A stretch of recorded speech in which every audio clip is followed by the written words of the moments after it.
Paraguay ম্যাচের আগেই আবারও কঠিন ধাক্কা খেল আর্জেন্টিনা শিবির। তবে খুশির ব্যাপার হলো দলে ফিরছে পাওলো দিবালা। ক্লাব ফুটবলের সূচিতে চাপ বেড়েছে অনেকটা দিন ধরেই। চলতি মৌসুম থেকে ইউরোপিয়ান ক্লাব ফুটবলে বেড়েছে ম্যাচ সংখ্যা।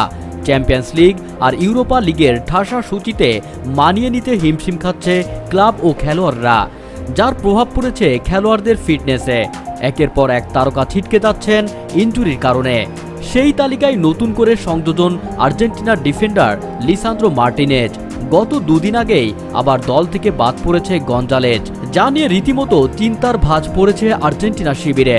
এখন প্রশ্ন, লিসান্দ্রো মার্টিনেজ ও গঞ্জালেজের পরিবর্তে দলে ফিরছে কে? সেই পরিকল্পনা ইতিমধ্যে নিয়ে ফেলেছেন কোচ লিওনেল স্কালোনি। বিস্তারিত থাকছে প্রতিবেদনের বাকি অংশে।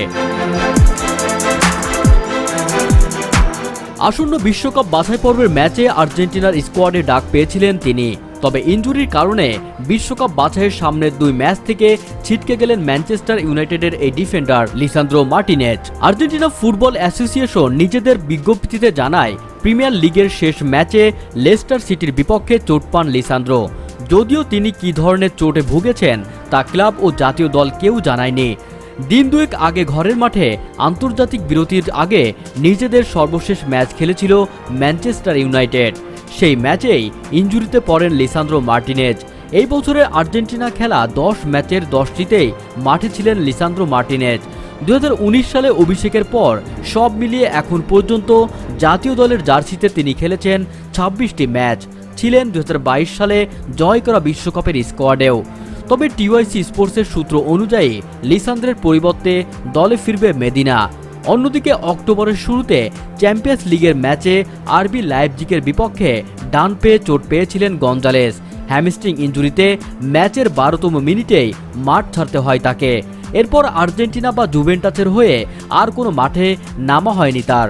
দীর্ঘ বিরতি ভেঙে প্যারাগুয়ের বিপক্ষে মাঠে ফেরার কথা ছিল, কিন্তু পুরোপুরি ফিট হয়ে না ওঠায় দলের সঙ্গে যোগ দেননি তিনি।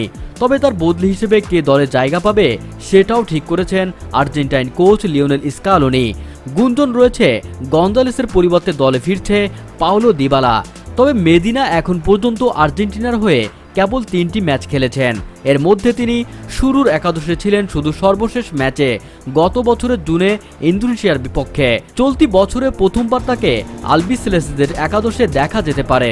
দলে ডাক পেয়েই জরুরি ভিত্তিতে ফ্রান্স থেকে আর্জেন্টিনায় উড়াল দিয়েছেন এই ডিফেন্ডার। ফ্রান্স ক্লাব লেসের হয়ে চলতি মৌসুমে 11 ম্যাচে ছিলেন মেদিনা।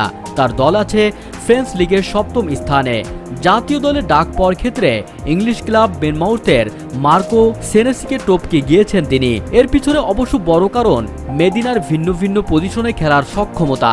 একাধারে লেফট সেন্টার ব্যাক এবং লেফট ব্যাকে খেলতে পারেন তিনি। বাংলাদেশ সময় আগামী শুক্রবার ভোরে প্যারাগুয়ের মাঠে খেলবে আর্জেন্টিনা। এর 5 দিন পর ঘরের মাঠে পেরুর মুখোমুখি হবে লিওনেল স্কালোনির দল। 2026 বিশ্বকাপের দক্ষিণ আমেরিকার অঞ্চলের বাছাই পর্বে 10 ম্যাচে 7 জয় ও 1 ড্রয়ে 22 পয়েন্ট নিয়ে শীর্ষে আছেন বিশ্ব চ্যাম্পিয়নরা। বন্ধুরা, ভিডিওতে আপনার কোনো মন্তব্য থাকলে নিচেই কমেন্ট বক্সে লিখে পাঠান। ভিডিওটি দেখার জন্য ধন্যবাদ।